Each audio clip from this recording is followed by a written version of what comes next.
Il existe des choses que vous devez voir pour les croire. Mais parfois, ce n'est pas suffisant. Tout au long de l'histoire, les gens ont fait des choses insensées qui étaient considérées comme tout à fait normales, bien que nous n'envisagerions même pas de les faire aujourd'hui. Avez-vous déjà pensé à envoyer votre bébé chez votre grand-mère pour le week-end? Je suis sûr que nous y avons tous pensé. Mais il y a de nombreuses années, des gens l'ont fait. Et c'était parfaitement normal et légal. Mais avant de nous y mettre, n'oubliez pas d'appuyer sur le bouton j'aime et d'activer la cloche de notification pour découvrir d'autres vidéos incroyables. Allons-y. Envoyer des enfants par la poste.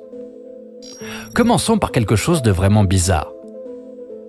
Lorsque la poste suisse a commencé à envoyer des colis, les gens ont commencé à se demander quelles sortes de choses étranges ils pouvaient envoyer et réussir à le faire.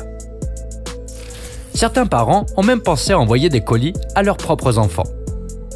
À cette époque, la poste suisse était considérée comme l'un des meilleurs moyens d'expédier des marchandises.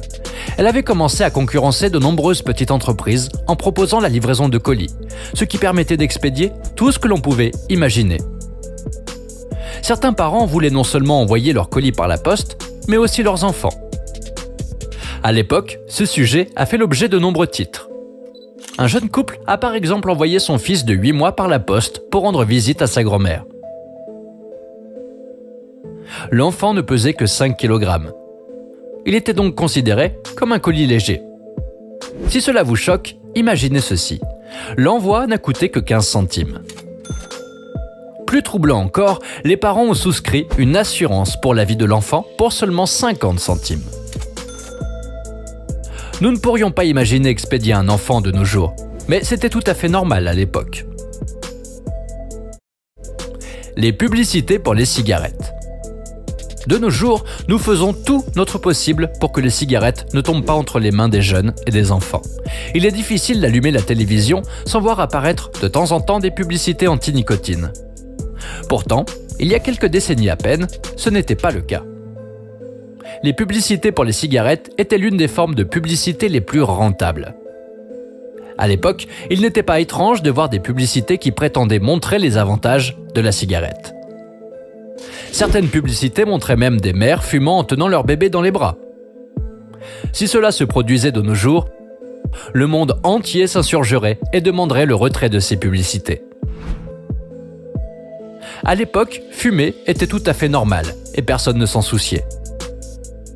Évidemment, les temps changent et les cigarettes sont de moins en moins courantes. Mais sachez qu'il y a quelques décennies à peine, de nombreuses publicités étaient spécifiquement destinées aux enfants. L'utilisation d'une mascotte par Camel est considérée comme l'une des publicités pour cigarettes destinées aux enfants les plus flagrantes jamais réalisées. Je ne sais pas vous, mais moi, je commence à tousser rien qu'en regardant toutes ces publicités pour des cigarettes. Dégueulasse. Le zoo humain. Le zoo humain peut sembler tout à fait inquiétant. Mais il s'agissait d'un événement bien réel entre 1870 et 1940. Les expositions de zoos humains étaient populaires en Europe à cette époque. Et l'objectif était de montrer des personnes de différentes nationalités, couleurs de peau, couleurs de cheveux et ethnies. Certaines de ces expositions présentaient plus de 100 personnes à la fois et des milliers de personnes venaient des villes voisines pour acheter des billets. Pouvez-vous croire cela? Si certaines de ces personnes étaient payées pour le temps qu'elles y passaient, comme celles qui étaient mises en cage pendant les freak shows, beaucoup d'entre elles étaient gardées contre leur gré. Il a été dit que certaines de ces personnes étaient forcées de se battre entre elles jusqu'à la mort. Tout cela pour le plaisir du spectacle. De nos jours, nous comprenons beaucoup mieux les droits de l'homme, et j'aime à penser que nous faisons tout de notre mieux pour traiter les autres de manière égale. Les temps étaient différents à l'époque. Et je ne sais pas pour vous, mais je suis heureux de vivre à l'époque moderne. De nos jours, nous devons juste nous soucier de ne pas se faire doubler dans la queue à l'épicerie. Imaginez que vous craignez d'être capturé et exposé dans un zoo humain. Ensemble de laboratoire Gilbert U238. Le Gilbert U238 était un petit ensemble de laboratoires conçus pour enseigner aux enfants la science et l'énergie atomique. Ce jouet a été conçu à l'époque tristement célèbre de la bombe atomique. De nos jours, nous craignons d'être pulvérisés par une telle chose. Cependant, aux États-Unis et dans d'autres pays dans les années 1950, les gens ont adopté cette idée. Il y avait des coiffures, des gâteaux, des jouets et bien d'autres choses encore en rapport avec la bombe atomique. Le jeu Gilbert est sorti entre 1951 et 1952 et permettait aux enfants d'accéder à des produits chimiques hautement radioactifs. Les enfants pouvaient examiner des substances dangereuses, comme l'uranium, ainsi que la poudre radioactive. N'oubliez pas qu'à l'époque, nous ne savions pas à quel point les radiations pouvaient être dangereuses. Mais qu'est-ce qui a bien pu passer par la tête des parents qui ont acheté ce kit pour leurs enfants? Je ne voudrais certainement pas que mon enfant apprenne à créer une bombe atomique à cet âge. Ou à tout autre âge d'ailleurs. Coca-Cola et cocaïne. Vous vous attendiez à ce que nous en arrivions là, n'est-ce pas? C'est l'un des faits les plus connus du monde moderne. Le Coca-Cola contenait autrefois de la vraie cocaïne. Sinon, comment pensez-vous qu'il puisse vous donner cette énorme poussée d'énergie? Le Coca-Cola était tout aussi populaire aujourd'hui qu'il l'était il y a plus de 100 ans. Les boissons de ce type ont connu pour être l'une des principales causes de diabète et d'obésité. Et pourtant, nous continuons à boire ces boissons sucrées autant que de l'eau. Il a été dit que lorsque le Coca-Cola est arrivé sur les étagères des magasins, il contenait jusqu'à 250 mg de cocaïne, ainsi que des tonnes de caféine. Dans les années 1940, la cocaïne a été interdite. On a signalé que des personnes tombaient malades après avoir bu la boisson et au moins 13 personnes ont perdu la vie à la suite d'une overdose. De nos jours, la recette a subi un changement majeur et la boisson est bien différente de ce qu'elle l'était autrefois. Il n'y a plus de cocaïne dans le Coca-Cola, mais il y a une tonne de caféine. La prochaine fois que vous envisagerez de boire un café pour vous remonter le moral, optez plutôt pour le goût sucré et rafraîchissant du Coca-Cola. L'héroïne de Bayer. Vous ne voulez peut-être pas le croire, mais Bayer, le premier vendeur d'aspirine et d'autres médicaments en libre vente, vendait autrefois de l'héroïne. À cette époque, l'héroïne était présentée comme le remède à pratiquement tous les désagréments corporels imaginables. Elle pouvait traiter un mal de tête, une douleur musculaire, une bronchite et bien d'autres choses encore. Mais surtout, elle pouvait vous aider à dormir. Cette drogue était partout. Et de nombreux parents mettaient leurs enfants au lit avec du sirop contre la toux mélangé à de l'héroïne. Les problèmes ont commencé à surgir lorsqu'on a découvert que ce médicament créait une forte dépendance.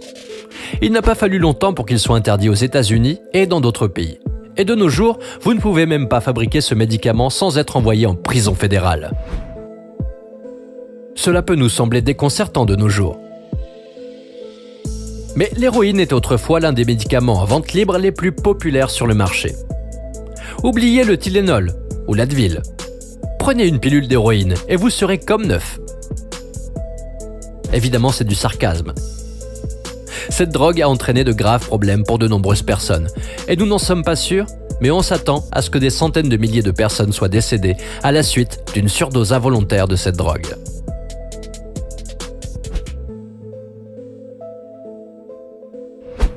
L'hystérie. Il y a environ 100 ans, l'hystérie était considérée comme une maladie physique et mentale. Nous n'avions pas les connaissances que nous avons aujourd'hui sur notre bien-être mental et les diverses maladies mentales. Les femmes qui souffraient d'anxiété ou d'autres problèmes se voyaient plutôt prescrire quelque chose qui leur ferait perdre la tête.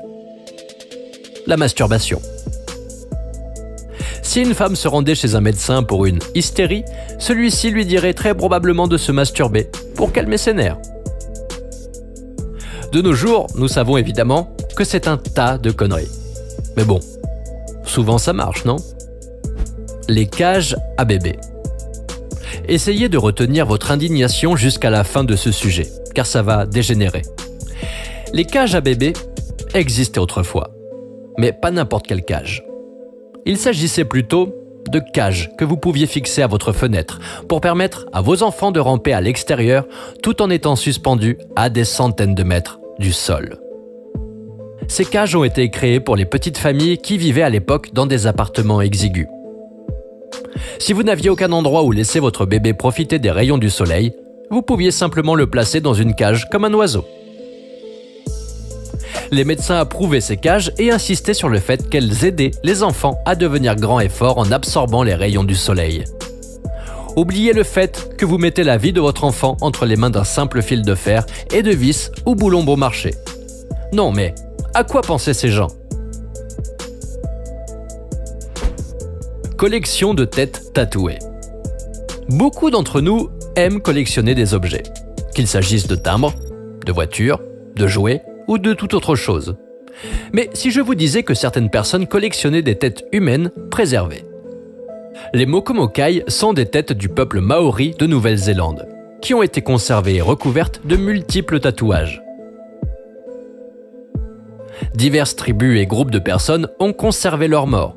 Ce n'est pas le plus étrange.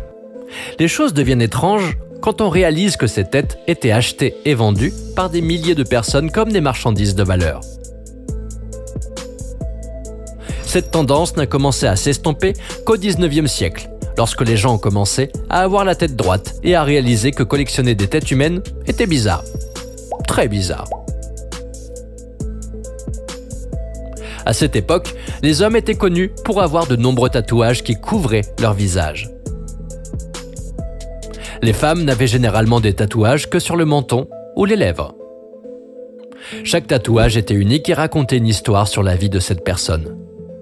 En temps de guerre, on sait que les gens échangeaient ces têtes contre des armes ou des munitions, ce qui montre à quel point ces têtes étaient précieuses. Aujourd'hui, nous ne pourrions même pas imaginer conserver la tête de quelqu'un et la vendre. Mais à l'époque, c'était très à la mode, et cela permettait de préserver les histoires et les vies des personnes décédées depuis. Quand on y pense de cette façon, cela peut sembler plus séduisant.